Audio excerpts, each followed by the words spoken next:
英氣圖能夠帶你進入國畫嘅童真世界，開始藝術奧秘嘅趣味之旅。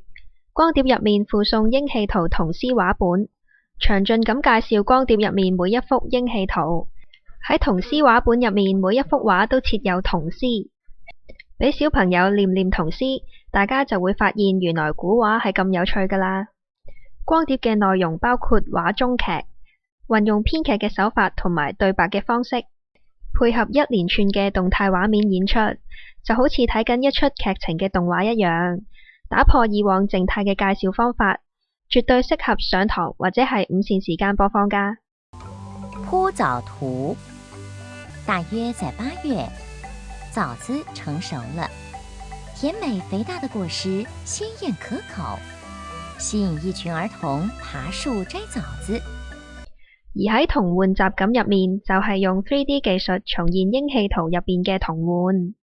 以童玩同埋國畫嘅主題做系列對應，重新體驗古代英氣嘅故中樂趣。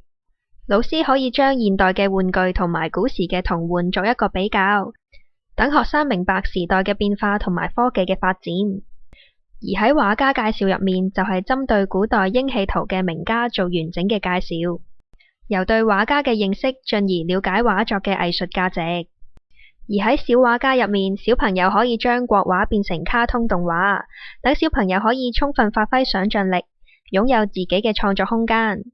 完成作品之後仲可以列印出嚟添。